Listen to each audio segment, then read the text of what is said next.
Yes, it is. I mean, the good news is that Colorado's finalized their exit from the Big 12 a year earlier than anticipated. So it's now confirmed that Colorado and Utah will be joining us next year. Will be the Pac-12 starting in the 2011 year. And by the end of this month, we'll be deciding on the exact divisional structure in football. It's not a foregone conclusion that we have to have divisions in any other sport.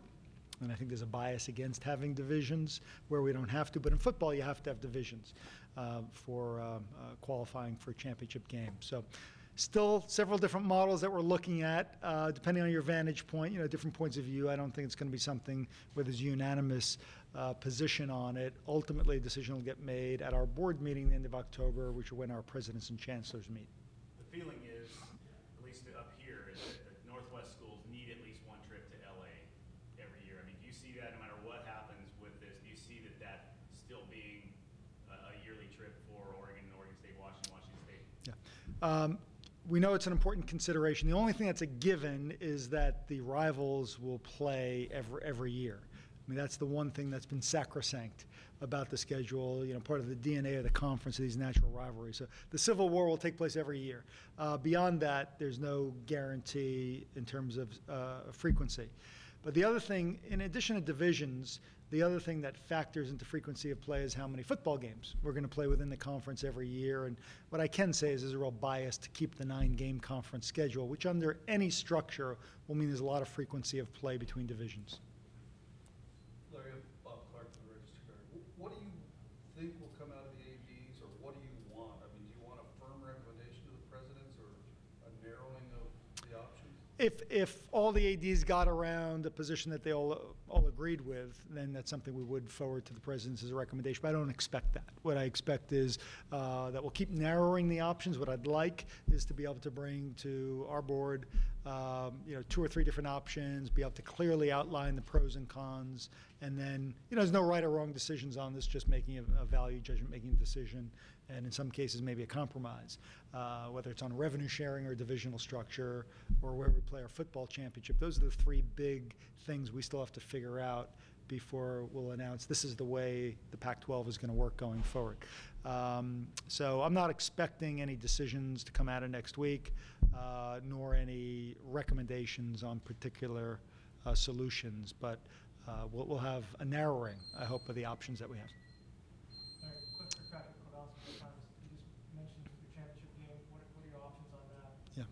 Rotating specific spots? Or? Yeah, the good news is we've got a lot of great options within the footprint of our conference for neutral site games. We've been contacted by different cities that are interested, a lot in the south, from Phoenix, San Diego, LA, Las Vegas has been reported. San Francisco, we obviously have a great bowl relationship there. In the Northwest, Seattle's expressed some interest. So we've got a lot of good options in terms of what we might want to do in terms of a fixed site game. But we are considering another option as well, which is the possibility of an NFL playoff style home field advantage for the team with the best record or best ranking at the end of the season. And kind of like the NFL, where the winner of that playoff goes on to the Super Bowl. Here, the winner of the Pac-12 championship will go on to the Rose Bowl or the BCS National Championship game. So we're weighing up the pros and cons with that, and I expect we'll have a decision about the model that we're going to go with by the end of October. And then if we decide to go with a neutral site or fixed site, then we'll go through a process of trying to identify what that city would be. Larry, Jeff, KECI, kind of touch on it a little bit. Back-to-back teams featured in game day. What's the impact of that on the Pac-10 conference? It's great. I think it's indicative of a bit of an awakening going on nationally about the success at the top, but also the depth of the Pac-10 conference, especially in a week where you've got Florida and Alabama, you got the Red River rivalry going on, the fact that Stanford at Oregon is the featured game nationally by ESPN, ABC, and they called me to see if we can move the game time to get it in there. I think makes a big statement about where the conference is at. I'd like to think it's got something to do with us, telling our story and getting some more exposure for the coaches and the programs with some of the activities. But at the end of the day, it's the play on the field as well, and the fact that we've got 2 top 10 ranked teams. We've got 4 in the top 20. And schools like Oregon State, Arizona State, UCLA that have made huge statements in terms of some tough interconference matchups early in the season. When I started a year ago, people told me the biggest challenge I would have is getting over this notion that it's USC plus 9. And to think that we are where we are now with the narrative nationally, with USC where they're at, is very gratifying. Has the power kind of shifted to the state of Oregon within the Pac-10, do you think? I think it's too early to, make a declarative statement like that. I'm trying to remind people it's still early in the season, and from what I witnessed last year, there's a lot of ebb and flow to how it goes, and things can change one week to the next. So, I don't think I would sort of declare there having been a seismic shift in terms of the way the conference works yet. But what is clear is that, we've got perhaps the best depth of any conference across the country. And certainly, up to this point, we're competing at the top as well as anyone. So, that's great to see. Does that kind of show with 4 Pac-10 teams in the top 25? I mean, is that kind of proof, I guess? Well, it's certainly proof of up to this point. We don't have the first BCS standings out there, which factor in the computers.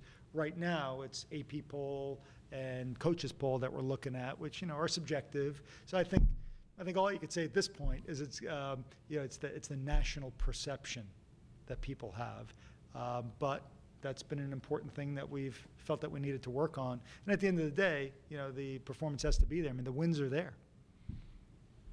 You've been calling it the Pac-12. Is it done at Pac-12? Is it going to be extending? It'll officially be, well, in terms of the name, it'll officially be the Pac-12. Next year, we announced that we designed a logo that works for Pac-10 and will migrate to a 12 to replace the 10. And we're moving forward without any contingency plan for anything else. I mean, we're doing all our planning based on the fact that we're going to be 12 in terms of divisions, football championship, revenue sharing, and how we're approaching our upcoming media negotiations. When asked, I've told people that I believe the vision that we've laid out for future super conferences and further consolidation around 16-team conferences, I think resonated with people and will come to fruition someday, but I couldn't begin to predict when that will happen, and we're marching forward aggressively with the 12-team conference.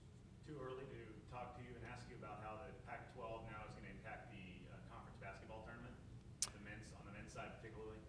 We're still working through that, but I think we will have answers to that within the month. I mean, we're going to decide on basketball schedule as well as the tournament. Do you see it staying in LA? We're committed to be there for the next 2 tournaments, 2011 and 12.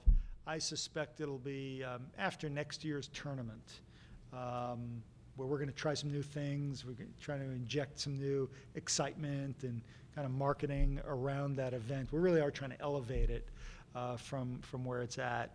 I think we're going to take stock after next year's tournament. And that'll be about the time that we're negotiating our TV deals. And currently, the right to decide the location of the basketball championship is with one of our media partners, Fox. It was licensed to them as part of that TV deal. So the first decision we'll take next spring is will we continue to license to one of our media partners the right to place our basketball championship somewhere, or is that something we're going to take back and control ourselves?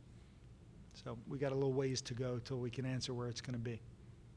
Larry, in USC's situation with the NC2A, one of the things they came down on them was access to the locker room by boosters and donors, funds.